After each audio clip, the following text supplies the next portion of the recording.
Good morning बच्चों। आज हम पढ़ रही हैं चैप्टर 8 ए बिजी मंथ। ये हमारे टॉपिक का नाम है और ये लिखा गया है बाल मंदिर भवनगर 13 अप्रैल 1936 में। तो इसमें बताया है कि जितने भी बर्ड्स हैं चाहे एनिमल्स हैं वो अपने अपने काम में कैसे बिजी रहते हैं। तो हम ये आगे चैप्टर में अब पढ़ेंगे। Dear children, it is 3 o'clock in the afternoon. There are no clouds in the sky. The sun is burning hard.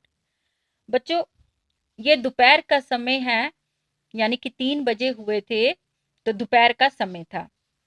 तो आसमान पे जब नजर पड़ी तो आसमान बिल्कुल साफ था, वहां पे कोई भी बादल वगैरह नहीं थे। मीन्स बिल्कुल क्लियर आसमान था और जो सूरज था वो अपनी गर्मी बरसा रहा था। यानी इतनी धूप, इतनी गर्मी हो रही थी जो कि इंसान बर्दाश्त बिना कर सके। The sparrows, doves and sunbirds have started working in pairs to make their nests. Some of the birds have already made their nests. तो अब हमने देखा कि स्पैरो तो आप जानते हो, जैसे चिड़िया को बोलते हैं हम स्पैरो। डोब्स ये कबूतर होते हैं। ऐसे ही बहुत सारे ऐसे बर्ड्स हैं जो जोड़ियों में यानी कि दो दो करके अपना काम कर रहे थे और सभी अपने अपने क्या बना रहे थे, नेस्ट बना रहे थे। नेस्ट जानते हो क्या होता है? नेस्ट होता है घोंसला जिसमें वो अंडे रखते हैं, फिर वहां पे उनके बच्चे पैदा होते हैं, तो उसको बोलते हैं नेस्ट। तो नेस्ट बनाने की कोशिश कर रहे थे। तो ये सारे जोड़ियों में वहां पे क्या कर रहे थे, नेस्ट बना रहे थे, घोंसला बना रहे थे। Some of the birds have already made their nests. In some of the nests, the eggs have been hatched. The parent birds are busy feeding the chicks with different kinds of insects and other things. अब क्या हुआ कि कुछ जो birds थे, जो कुछ कुछ परिंदे क्या थे, वो घोंसला बना रहे थे और कुछ ऐसे थे जिनके ऑलरेडी पहले से घोंसले बने हुए थे। तो वो उनमें अपने अंडों के ऊपर क्या कर रहे थे, बैठे हुए थे। हैश्ड यानी कि उनको उनके ऊपर बैठे थे बच्चों को जन्म देने के लिए। तो कुछ अंडों के ऊपर बैठे थे। अब उनके जो अंडे थे, अब उनमें से बच्चे निकलने वाले थे, तो अब वो उनके ऊपर बैठे थे।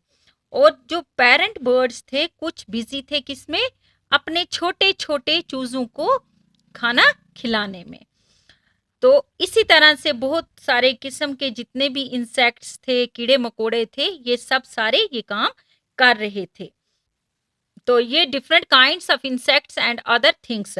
तो इसी तरह से डिफरेंट काइंड्स के जो इंसेक्ट्स थे सभी अपने क्या कर रहे थे, कोई खाना खिला रहा था, कोई अंडों के ऊपर बैठा था, कोई घोंसला बना रहा था।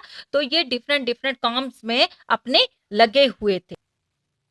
तो अब ये जो पेरेंट बर्ड्स थे कुछ अपने बच्चों को फीडिंग करा रहे थे, यानी कि इनके कुछ के बच्चे निकले हुए थे, घोंसले में थे, तो कुछ को वो डिफरेंट काइंड्स के इंसेक्ट्स लाके खिला रहे थे। कुछ इनको खाना खिला रहे थे, यानी कि दाना दाना सीड्स वीड्स जो भी उन्हें मिल रहा था वो लाकर घोंसले में अपने बच्चों को खिला रहे थे। चीक्स तो आप जानते हो ना, चीक्स होते हैं छोटे छोटे बच्चे, इनके परिंदों के छोटे छोटे बच्चे। In our courtyard also there is a baby dove. There is another egg in the nest but it has not hatched yet. अब क्या हुआ कि जो हमारा आंगन था, यानी हमारे घर के आगे जो आंगन था, वहां पे क्या था, एक छोटा सा बेबी डोव था। बेबी डोव मीन्स कबूतर का बच्चा था। ये डोव है, इसका बच्चा था। There is another egg in the nest but it has not hatched yet. वहां भी एक another egg एक अंडा था, लेकिन अभी वो घोंसले में अंडा तो था लेकिन वो अभी उसमें से बच्चा निकलने को तैयार नहीं हुआ था। मीन्स अभी वो हैच्ड नहीं हुआ था। On the way to Gopal Bhai's house, there are many stones along the roadside. In the space between these stones, an Indian robin has laid its eggs.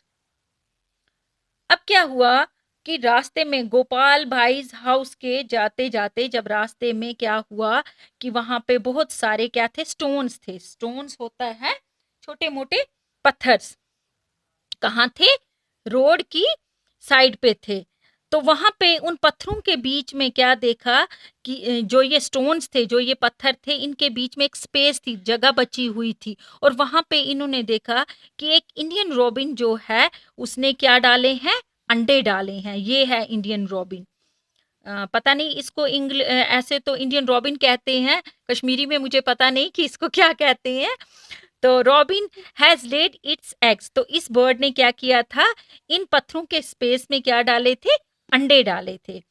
Karan showed it to me, I looked through the binoculars, I saw that the nest was made of grass. तो Robin ने मुझे दिखाया